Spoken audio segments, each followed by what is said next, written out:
তোমরা অনেকদিন ধরে আমার ভিডিও ফলো করো, তো আমি একটা টার্গেট রেখেছি তোমাদের জন্য, যদি এই চ্যানেল থেকে আর মানে এই ভিডিও আপলোড করার পরে যদি আরও 15টা মতো সাবস্ক্রাইবার বাড়ে, তাহলে আমি নেক্সট ভিডিওটা খুব তাড়াতাড়ি আনবো।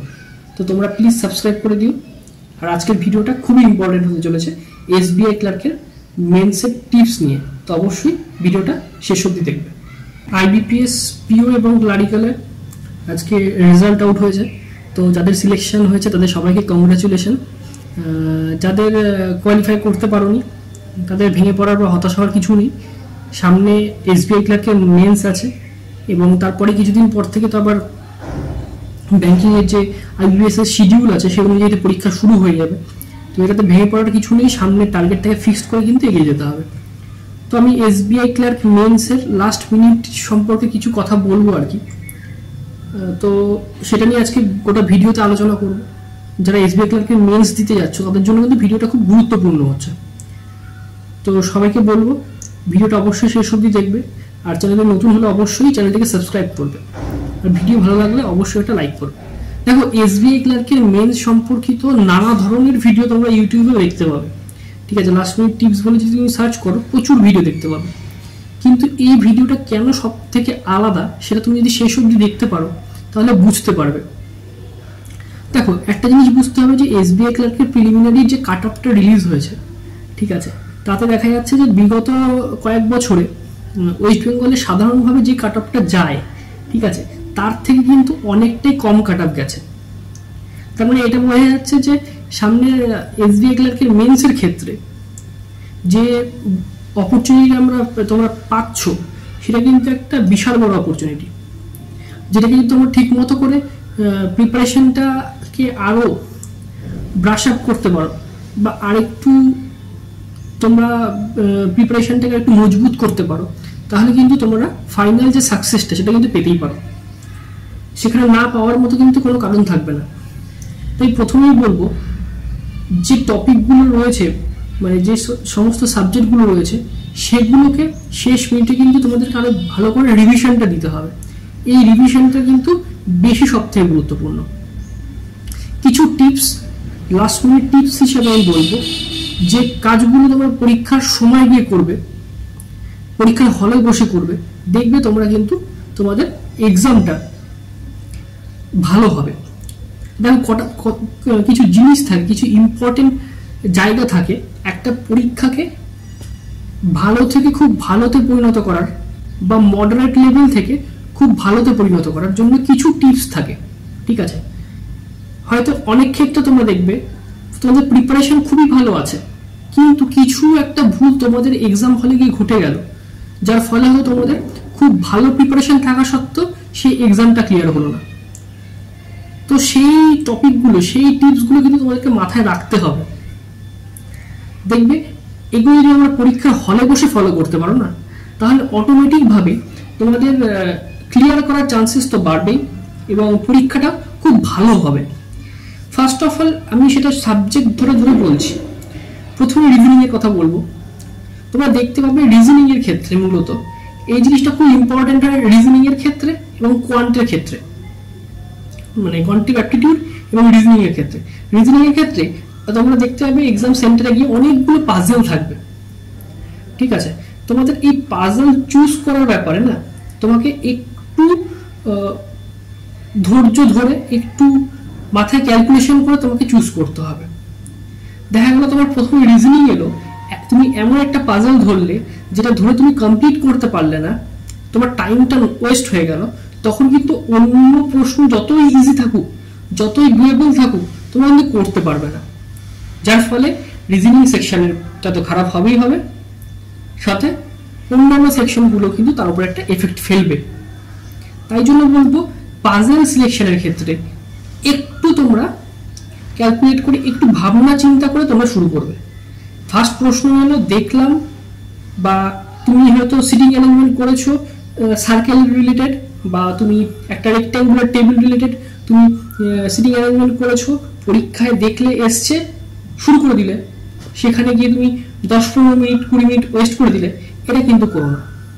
আমি বলবো, বরাবর বলে আসি আমি, এবং এবারও বলছি, পাজল সিলেকশনের ক্ষেত্রে একটু তোমরা টাইম নাও, তার জন্য যদি তোমাদের মনে হয় তুমি নন পাজল যে সেকশন আছে সেটা দিয়ে শুরু করো, তাহলে কি হবে, তোমার একটু ওয়ার্ম আপের মতো একটা কাজ হয়ে যাবে।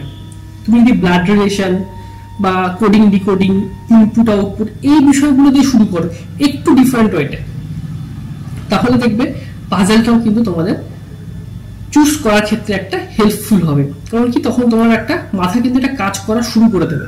ঠিক আছে, একদম শুরুতে গেলে গিয়ে পাজল ধরলে আটকে গেলে সমস্যায় পড়ে যাবে। তাই জন্য বলবো নন পাজল দিয়ে শুরু করো এবং এই বিষয়টাকে মাথায় রাখো। ঠিক আছে, তুমি যদি পেপার শুরু করো পাজল দিয়ে, তুমি হতে পারে তুমি পেপার শুরু করো পাজল দিয়ে, তাহলে আমি বলবো সেই পাজলটাই ধরবে যেটা তোমার করার মতো হবে। একটু জাস্ট পড়ে নেবে, ঠিক আছে, দেখলে পড়ে নিলে তুমি বুঝতে পারবে যে ইনফরমেশনগুলো, যে ইনফরমেশনগুলো তোমাকে পাজলে প্রোভাইড করা হয়েছে সেগুলো ঠিক কী টাইপের আছে, সেটা কতটা জটিল, কতটা কমপ্লিকেটেড, এটা তোমরা তখন কিন্তু পড়লেই বুঝতে পারবে। ঠিক আছে, তো এই জিনিসটাকে মাথায় রাখো। কোয়ান্টের ক্ষেত্রে আমি একই জিনিস বলবো, কোয়ান্টের কিছু ডেটা ইন্টারপ্রিটেশন, ডেটা সাফিসিয়েন্সি থাকবে যেগুলো কিন্তু তোমাকে টাইম ওয়েস্ট করার জন্য দেওয়া হয়, এটা তোমাকে বুঝতে হবে।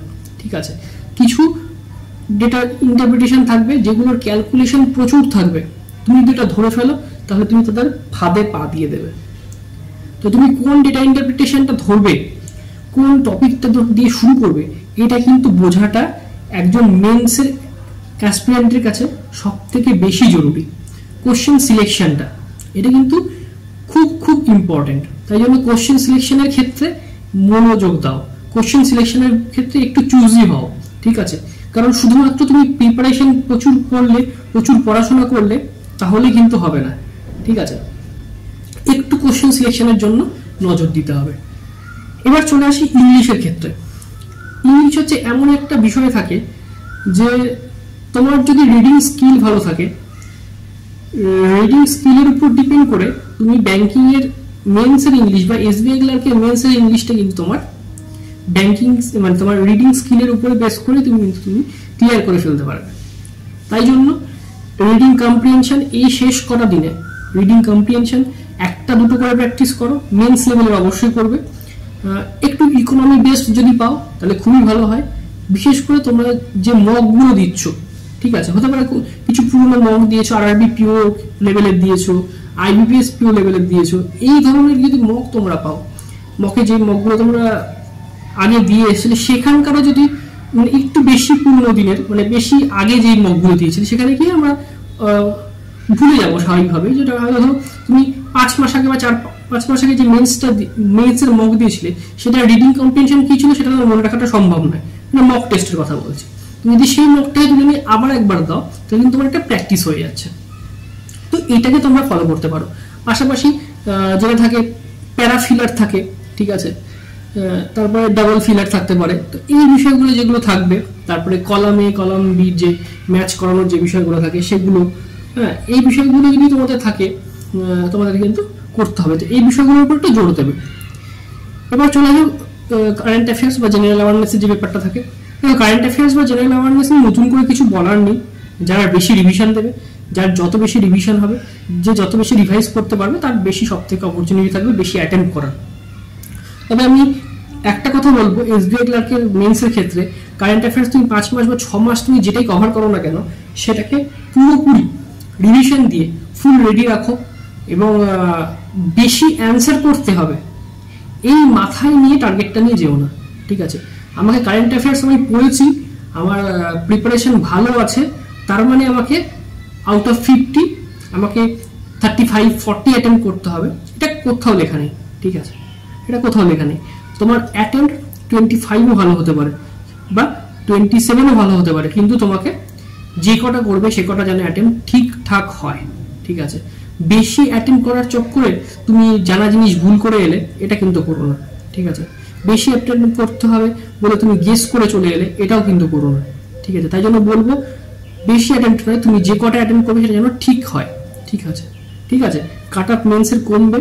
ঠিক আছে, আইবিএস ক্লার্কের এবং আইবিএস পিওর এবারে যে কাট অফ দেখলাম সেই হিসাব যদি ধরা হয় তাহলে আমি বলবো এসবিআই ক্লার্কের মেন্সের কাট অফও কিন্তু অবশ্যই কমবে। ঠিক আছে, তো সেটাকে টার্গেট রেখে একটু প্ল্যান মাফিক তোমরা এই কটা দিন পড়াশোনা করে নাও, দেখবে এক্সাম ভালো হবে। তো যাই হোক, ভিডিওটাকে আর বড় করছি না, এই থাকছে আজকের ভিডিও। যারা চ্যানেলে নতুন তারা অবশ্যই চ্যানেলটিকে সাবস্ক্রাইব করে দিও। আর ভিডিও ভালো লাগলে অবশ্যই একটা লাইক করো। তো চলো দেখা হচ্ছে নেক্সট ভিডিওতে। নেক্সট ভিডিওটা আরেকটু ইন্টারেস্টিং হতে যাচ্ছে, আমি কিছু কথা তোমাদের সাথে শেয়ার করব। অবশ্যই ভিডিওটা দেখার জন্য চ্যানেলটিকে সাবস্ক্রাইব করে দিও। তো চলো ভিডিওটা শেষ করব। তার আগে বলি যে আমি কিছু টার্গেট ফিক্স করেছি। আমি এই ভিডিও থেকে মোটামুটি 15-16টা মতো লাইক চাইছি, মানে যে ভিডিওটা তোমরা দেখছো 15-16টা লাইক তোমরা অবশ্যই ভিডিওটাতে করে দিও, এবং চ্যানেলে যাতে একটু সাবস্ক্রিপশন বাড়ে তো আমাদের তরফ থেকে, তাহলে কিন্তু আমার ভালো লাগবে। তো যাই হোক, ভিডিওটা এখানেই শেষ করছি, দেখা হচ্ছে নেক্সট ভিডিওতে।